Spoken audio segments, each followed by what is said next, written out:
트랜스 지방을 우리가 보면요, 이 트랜스 지방이 결국은 어떻게 돼요? 기름을 고체로 바꾸는 과정에서 생성이 된다는데, 어떻게 하냐면은 가열을 하게 되면 그렇게 되는 거예요. 기름을 가열을 하면요, 그러니까 뭐 볶는다, 볶는 것도 가열이잖아요. 튀긴다, 그것도 가열하잖아요. 그러면은 원료가 좋더라도 그렇게 가열을 하게 되면 이제 트랜스 지방이 생기니까는 이제 몸에 이제 안 좋겠다 하는 거죠. 그래서 그 예를 보시면은 그렇게 가열을 해서 만든 게 뭐예요? 마가린, 디저트, 뭐 팝콘, 그 튀잖아요. 그 마이크로웨이브 돌리면은 그런 것들, 냉동 피자도 결국은 가져와서 집에 가져와서 따뜻하게 하려면 마이크로웨이브 돌리잖아요.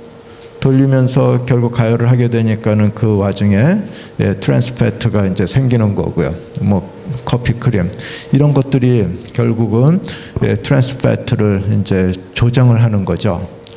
그러니까는 그런 것들이 이제 건강에 안 좋으니까는 이제 피하자고 하는 것이 이제 또 가이드라인에 나오는 겁니다.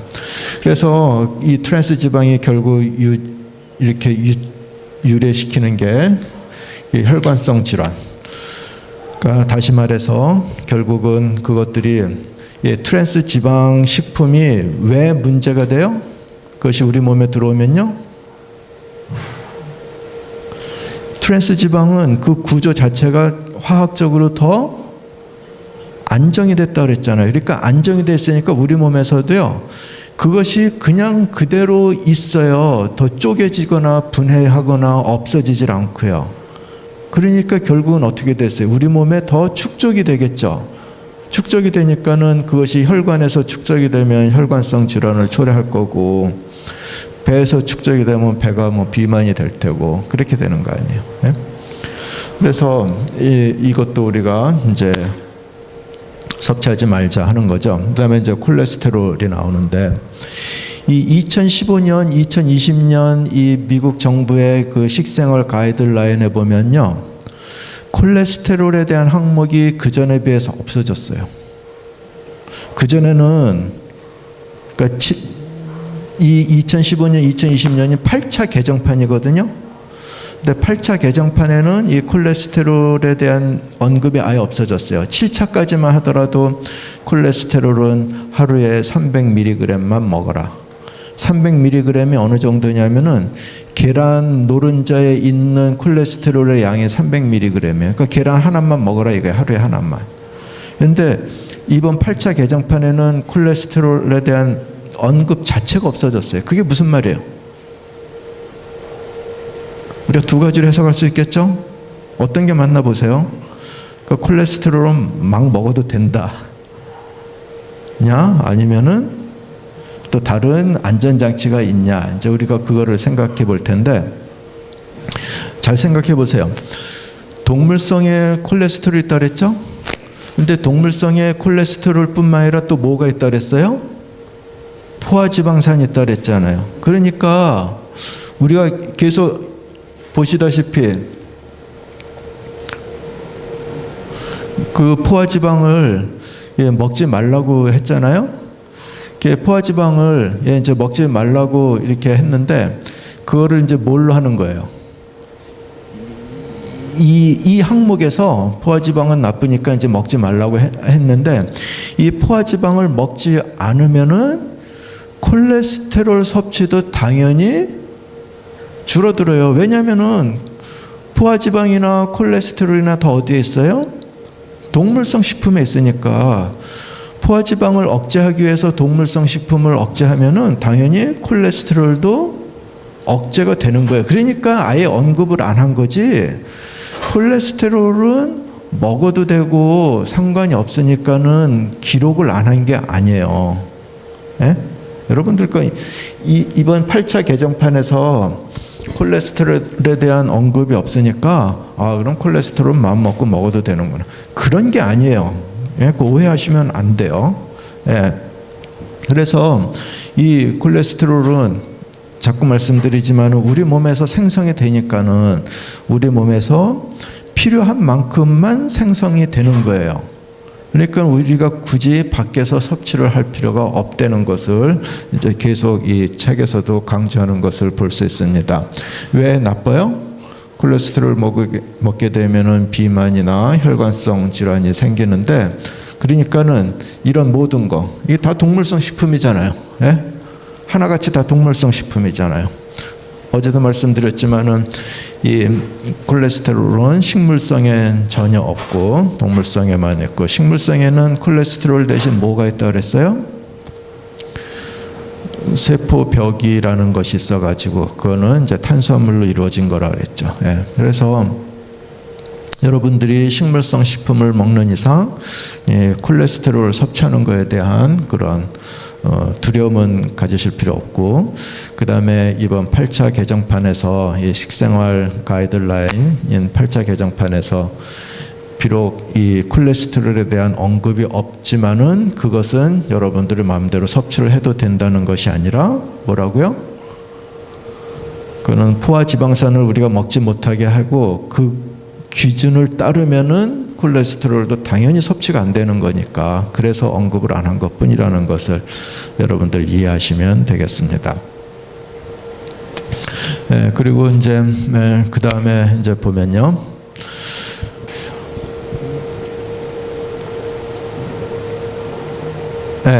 이제 올바른 이 식사 선택이 이제 이거예요. 첫 번째 나오는 게 뭐냐면은 이 채소라 하더라도 이렇게 응축이 돼가지고요, 그 뭐 설탕을 많이 넣고 이런 식으로 하는 것보다 그냥 있는 그대로요. 여기 보시다시피 그냥 이 스낵을 어떻게 해요? 그냥 있는 당근 그대로, 뭐 삶은 거 그대로 이렇게 먹자 이거죠. 예? 거기다가 뭐 다른 거 뭐 이렇게 잔뜩 쳐서 먹는 것보다요. 이게 이제 안전하다는 거죠. 그리고 두 번째는요, 이 과일을 먹더라도 그냥 생과일을 그냥 먹으라는 거예요. 여기다 과일을 가공해서 뭐 거기다 설탕을 잔뜩 치고 뭐 다른 걸 잔뜩 쳐서 그렇게 먹는 것보다 그냥 있는 그대로 먹으라는 거예요. 예? 그다음에 또 두 번째, 세 번째는 이제 홀그레인, 통곡을 이제 이렇게 먹고요. 그리고 이제 이렇게 견과류를 먹다 하더라도 그냥 견과류 그냥 이런 걸 먹지, 그거는 초콜릿이나 이렇게 아주 그냥 설탕을 많이 넣은 거 이런 거를 이제 먹지 말고요. 그다음에 이 기름을 먹는다 하더라도 그냥 이 버터 이렇게 살리드 패트 이런 것이 아니라 그냥 이거 액체 있는 식물성 기름을 이제 먹게 하고요. 그 다음에 굳이 이렇게 설탕을 치지 마시고 그냥 물, 설탕 없는 그냥 베버리지, 그냥 물을 마시라는 거예요. 이런 설탕물을 마시라는 것보다 여러분 이 드링크 이렇게 보면은 뭐 게토레이나 뭐 이런 거 그런 거 보면은 40%가 그냥 설탕이에요. 40%가요. 그러니까 설탕을 엄청 먹는 거예요. 그러니까는 이 조건을 보세요.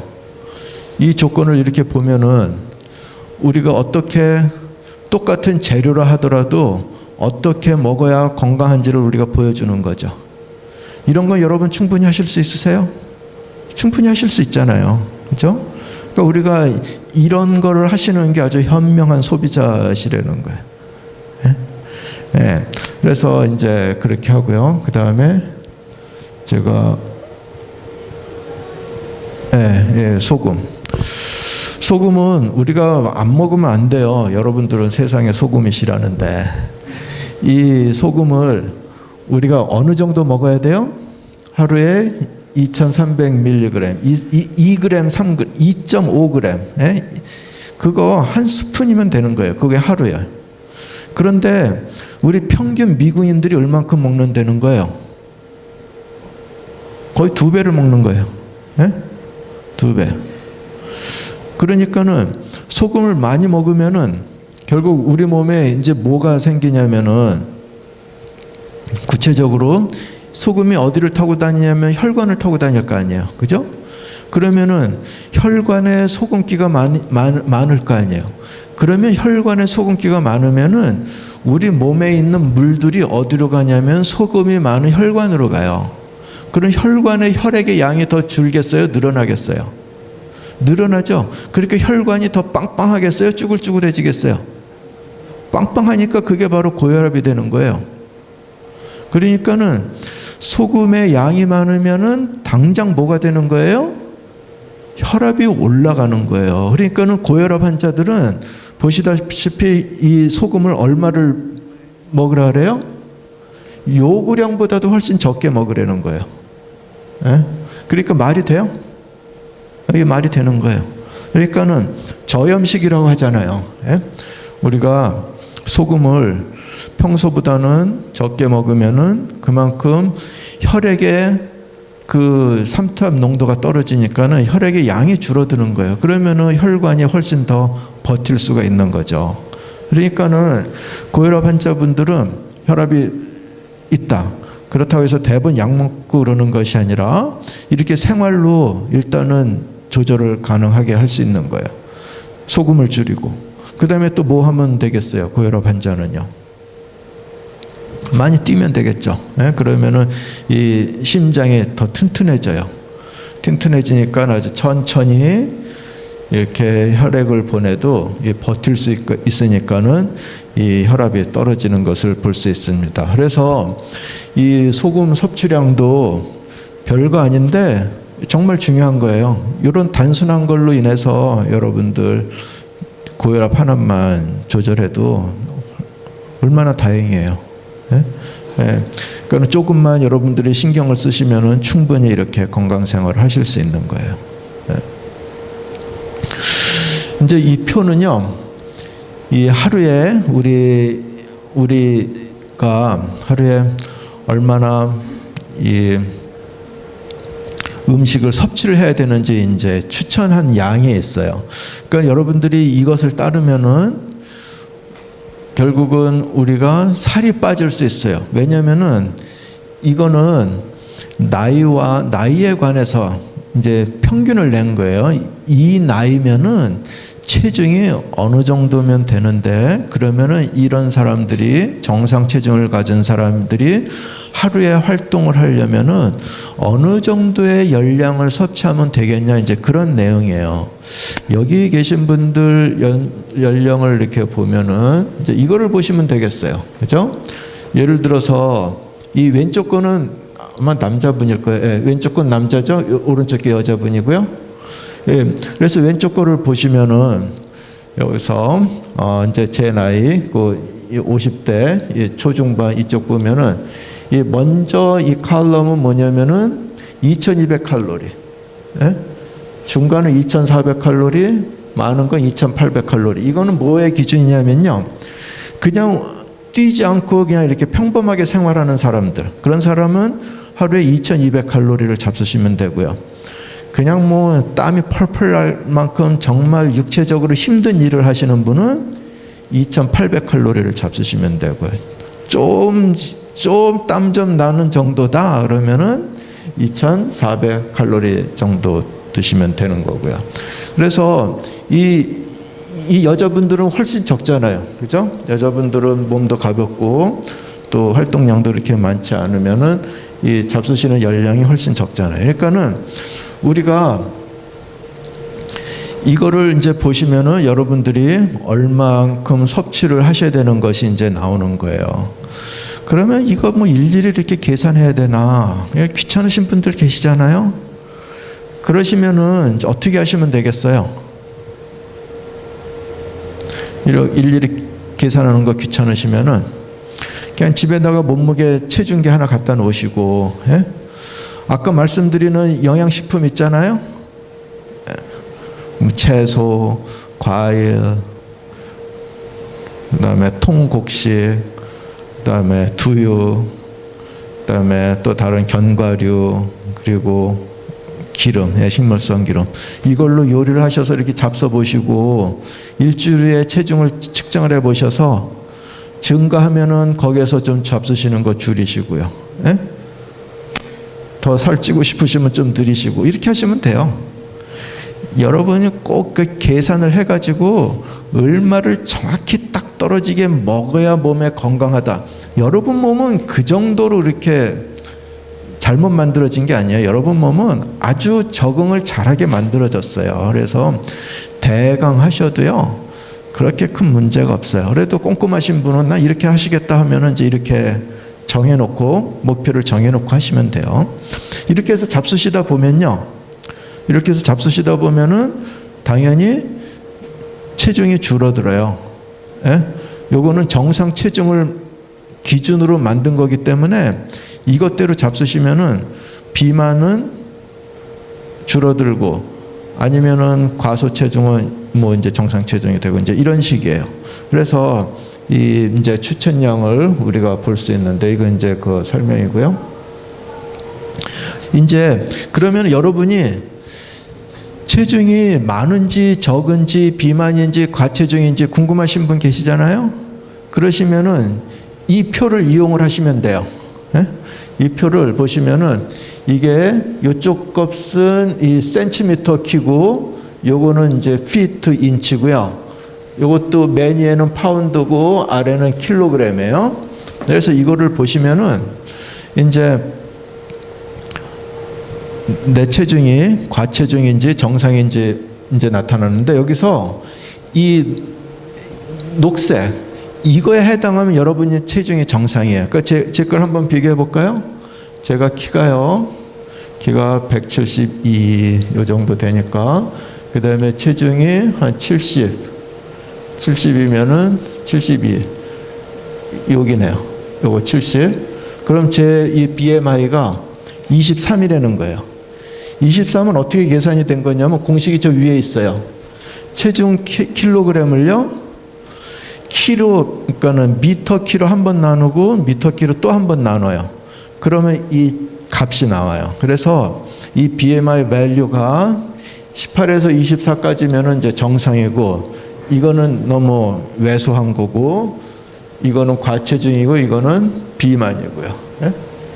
그러니까는 여러분들 이거를 보시면은 지금 계신 분은 뭐 이렇게 비만은 없는 것 같아요. 그러니까는 이거에 대해서는 걱정하실 필요가 없을 것 같은데, 그래서 이거를 보면은 여러분들의 체중이 정상인지 아니면 과체중인지를 우리가 파악을 할 수 있습니다.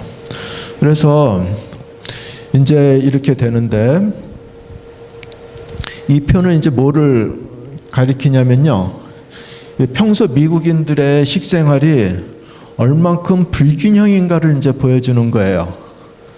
여기서 요 선이 이제 정상인데, 노란 쪽은 뭐냐면은 요 정상보다 덜 먹는 사람들이 얼만큼 있다는 거고, 이 푸른색은 얼마나 더 많이 먹는 거냐 이거야, 사람들이. 이렇게. 그래서 제일 첫 번째가 뭐냐면은, 첫 번째가 뭐예요? 채소죠. 채소는 보니까 대부분의 사람들이 어떻게 돼요? 안 먹는 거예요. 그 다음에요, 과일도 마찬가지죠. 대부분의 사람들이 이렇게 덜 먹어요. 뭐 이 통곡은 뭐 비슷하고, 유제품, 우유 같은 거, 뭐 치즈 이런 거는 엄청 덜 먹어요. 필요한 것보다. 그러니까 이거는 뭐 좀 애매해요. 뭐 그렇고, 오일도 이렇게 덜 먹고. 근데 많이 먹는 건 뭐예요? 미국인들이 설탕을 엄청 먹고, 그 다음에 포화지방, 그러니까 동물성 식품 엄청 먹고, 소듐, 소금 엄청 먹고요. 결국은 이렇게 된 걸 우리가 볼 수 있잖아요. 그러니까는 이 미국 사람들의, 평균 미국 사람들의 식생활이 어떻게 돼요? 바람직하지 않죠. 바람직하지 않으니까 이렇게 이 다이어트리 가이드라인을 만들어 놓는 거예요. 그래서 이제 우리가 이거는 이제 설명했고요. 그래서 이제 이 표는 여기서 추천하는 그 음식들 있잖아요. 뭐 채소, 그다음에 여러 가지 것들. 그래서 그 구체적인 것이 뭐냐 이제 설명하는 거예요. 다크 그린은 이제 이 녹황색, 그러니까 녹색 채소요. 예? 진한 녹색 채소는 예를 들어서 뭐 브로콜리, 시금치, 뭐 이파리들, 뭐 상추, 뭐 이런 것들, 복채, 뭐 케일 이런 것들은 이제 여기에 해당하고요. 그러니까 적황색, 빨갛고 노란 채소는 뭐예요? 토마토, 뭐 캐럿, 뭐 이런 것들이요. 그다음에 이 그린피, 그다음에 스타치 전분 채소는 뭐예요? 감자, 옥수수, 그린피스, 뭐 카사바 이런 거고요. 또 다른 채소 뭐 여기 잔뜩 있네요. 뭐 예, 뭐 양파 뭐 이런 것들이요. 그래서 이런 채소 그냥 채소예요. 예? 채소예요. 꼭 이 중에 뭐를 먹어야 된다는 것이 아니라 그냥 이런 여러 가지 중에서 이렇게 하나만 먹으면 된다는 소리예요. 그래서 이제 이 올바른 선택을 하기 위해서요, 여러분들이 이제 보면요, 이 첫 번째가 뭐냐면은 보시다시피 이 여러분들이 식품을 이렇게 사셔서 보시면은 뒤에 표를 보시면은 소금이 얼마나 들어 있는지 표가 나오죠. 그걸 한번 보세요. 그러면은 이것들이 이렇게 많은지 적은지 나오는데 우리가 어떤 거를 먹으려는 거예요? 소금의 양이 아주 적은 거예요. 에? 적은 거를 선택을 하시고, 그 다음에 또 그렇게 표를 봤을 때 같은, 여러분들은 고기를 안 드시겠지만 만약에 고기를 잡수신다고 하면은 이 고기를 예를 들어서 이 치킨을 프라이 한 거보다는 어떤 걸 먹으라고요? 그냥 구워버리거나 아니면은 삶거나 찌거나, 그러면 기름에 영향이 없겠죠. 이 프라이를 하면은 뭐가 된다 그랬어요? 예, 포화지방이 되고 그다음에 트랜스 패트가 생긴다 그랬잖아요. 예? 그래서 그런 것들은 우리가 이제 방지하는 것을 볼 수 있고요. 그러니까는 이 왼쪽 거는 여기 티피컬이라고 써놨어요. 그러니까 왼쪽 거는 사람들이 일반적으로 이렇게 조리 생활을 하는데 이거는 나쁘니까는 이 오른쪽 거를 선택하라 이거예요. 이 표는요. 그래서 예를 들어서 우리가 곡식을 먹는다 하더라도 여기다가 뭐 잔뜩 이렇게 뭐 가공을 해가지고 다른 뭐 설탕이나 이런 걸 해서 이렇게 먹지 말고 단순하게 먹으려는 거예요. 단순하게요. 그 다음에 이제 또 이제 다른 게 뭐가 있냐면은 이 시금치를 먹는다 하더라도요. 시금치에다 이렇게 뭐 크림을 잔뜩 집어넣고 뭐 다른 걸 잔뜩 집어넣어가지고 이렇게 먹는 것보다 어떻게 먹으라고요? 그냥 생으로 먹든지 그냥 삶아서 먹든지, 예? 스팀드. 그냥 뭐 찌는 거죠. 그러니까 그래서 이렇게 먹는 것이 건강에 유리하다는 거예요. 과일을 먹더라도 그냥 과일을 먹지 이렇게 설탕을 섞지를 않고 이렇게 그냥 시럽에다가 집어넣어 가지고 이렇게 과일을 먹으면은 안 된다는 거예요. 대부분 이렇게 하지만은 이렇게 하지 말라는 거예요.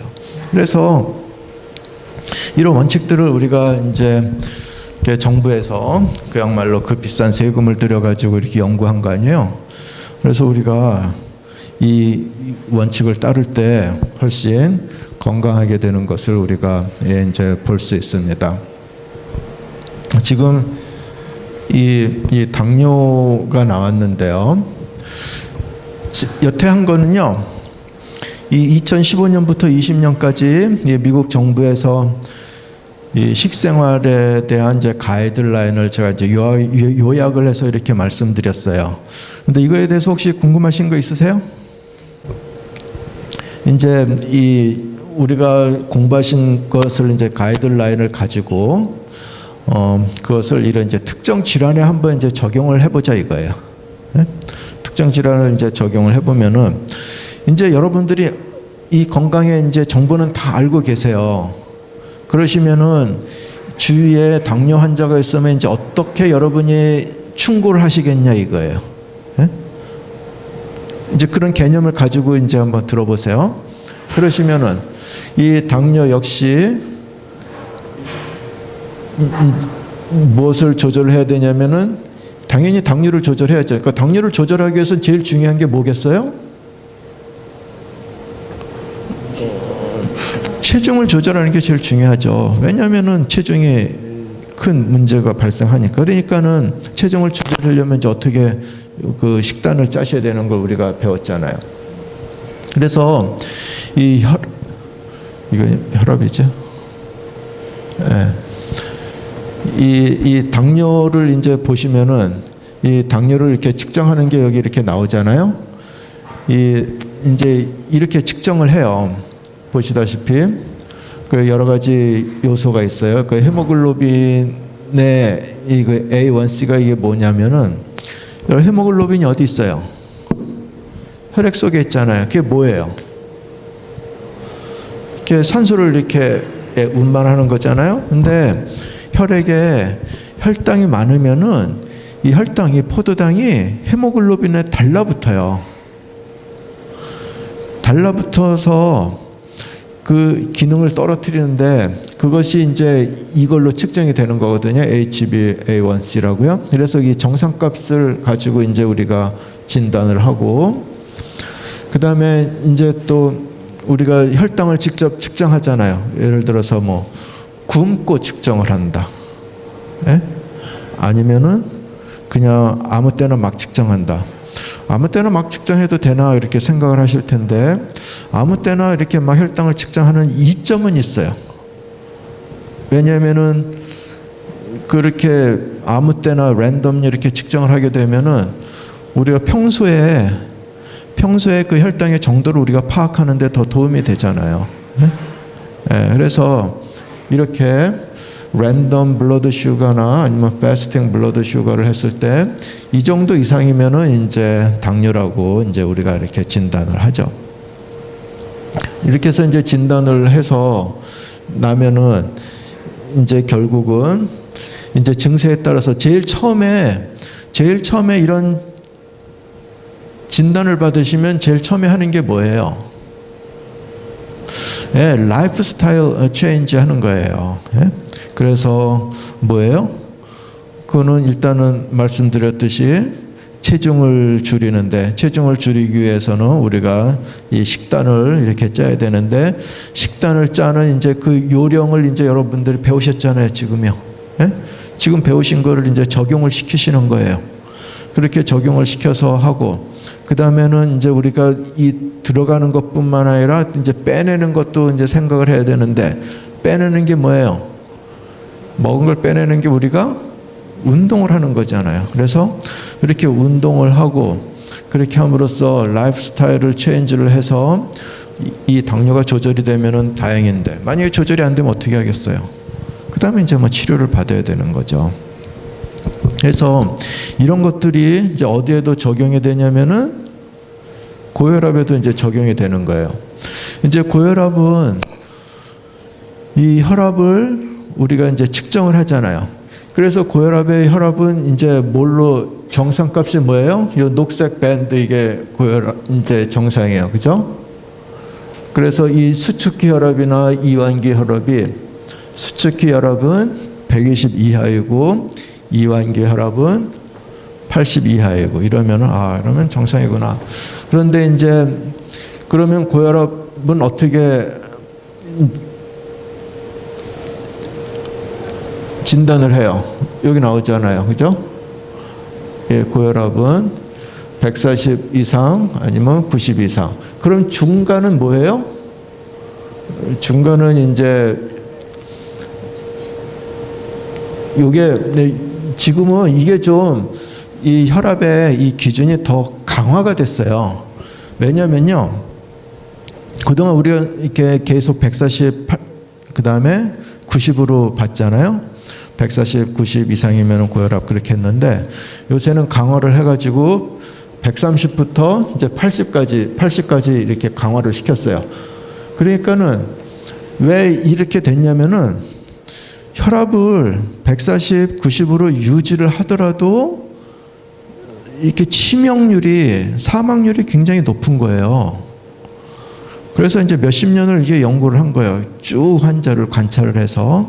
그렇게 해서 연구를 해보니까는 혈압의 정상 기준을 이렇게 낮추는 게 도움이 되겠다 해가지고 이렇게 낮춘 거예요. 그래서 이렇게 낮췄는데 이 혈압이 이제 주로 어느 때 이렇게 많이 늘어나요? 혈압이 늘어나는 그 이유를 우리가 아시면은 이 혈압을 또 쉽게 잡을 수 있는 것을 여러분들이 생각을 하실 수 있어요. 이 혈압은 왜 필요해요? 우리 몸에서요.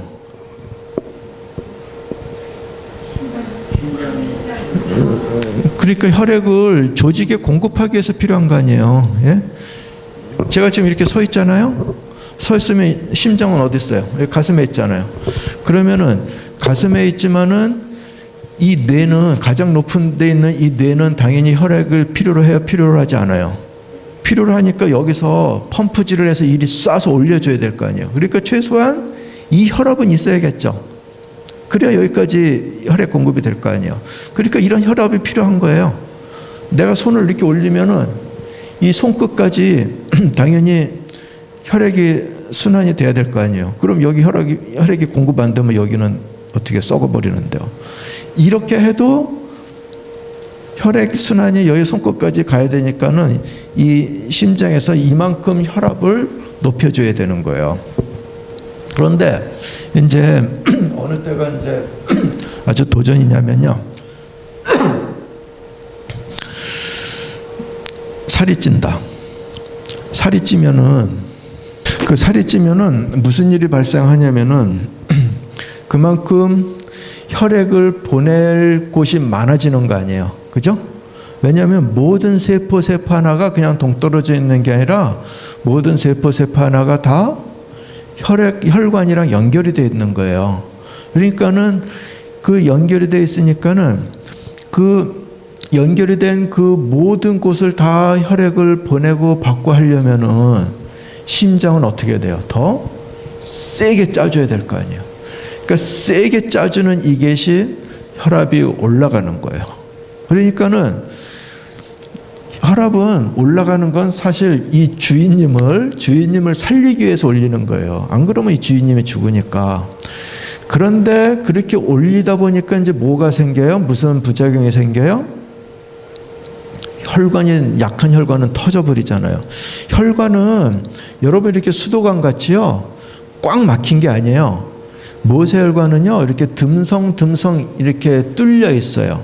아주 작은 혈관은. 그렇게 듬성 뚫려 있는 것을 통해서 혈액이 나가기도 하고 들어오기도 하는 거예요. 그렇잖아요. 그래야 영양분을 빼주고 그 다음에 노폐물은 받아들이잖아요. 그런 구멍이 있는 거예요. 아주 작은 혈관은. 그러니까 구멍이 있는 그것에다가 혈압이 세지면은 그 조금은 구멍이 터져버릴 거 아니에요. 그러니까는 혈압이 올라가면은 아주 위험한 거죠. 그러니까는 혈압은 주로 언제 이렇게 올라가요? 살이 쪘을 때. 살이 쪘을 때 올라가니까는, 그럼 어떻게 하면 혈압이 떨어지겠어요? 살을 빼면 혈압이 떨어져요. 아주 그건 당연한 이치예요. 그러니까는 혈압이 있는 환자들 일단은 살이 빠져야 되고요. 그래도 나는 이제 혈압이 높은데, 이런 환자들이 있어요. 그럼 그런 환자는 이제 어떻게 해야겠어요? 또 아까도 말씀드렸듯이 이제 또 뭐가 그렇게 혈압을 올린다 그랬어요? 혈액의 양을 올리는 게 뭐라 그랬어요?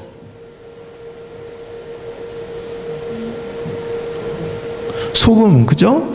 그러니까는 소금의 양을 줄이면은 혈액의 양도 줄어들 테니까 어떻게 되겠어요? 더 안전해지겠죠. 그러니까는 이런 비만, 그 다음에 소금의 양을 줄이고, 비만을 위해서는 아까 말씀드린 식단을 이용을 하셔서 줄이시고요. 그 다음에 또 혈압이 올라가는 이유가 뭐가 있어요? 혈관 자체가 좁아지면요. 여러분들 잔디에 물 주실 때 이렇게 물 이렇게 주잖아요. 근데 저기까지 물을 주시려면 어떻게 하면 되겠어요? 이 호스의 구멍을 줄이면 이게 쫙 올라가잖아요. 저렇게 쫙 가는 이유는 뭐예요? 수압이 증가해서 그런 거죠. 이 호스의 관이 줄어들면 수압이 증가해요. 마찬가지예요. 여러분의 혈관이 이 지방이 껴가지고 혈관이 좁아지면은 당연히 혈압은 올라가요. 그러니까 동맥경화가 되면 혈압은 당연히 올라가요. 그러니까는 동맥경화를 방지하려면 어떻게 하셔야 된다 그랬어요? 아까 보시다시피 포화지방의 섭취를 줄여야 되는 거죠. 그러니까는 이런 이 추천하는 식단을 우리가 잘 따르면요, 당연히 그런 병들은 없어져요. 애초에 그런 병이 생기지도 않고요. 그런 병이 생겼다 하더라도 그런 식단을 유지를 하시면은 병들이 정말 약화되는 거고요.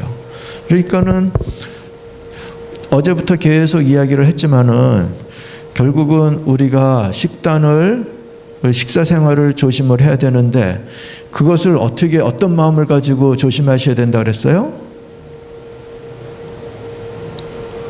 정말 죽기 살기로, 여러분 죽기 살기로 그런 독한 마음을 가지고 식품 선택을 하셔야 된다는 거예요.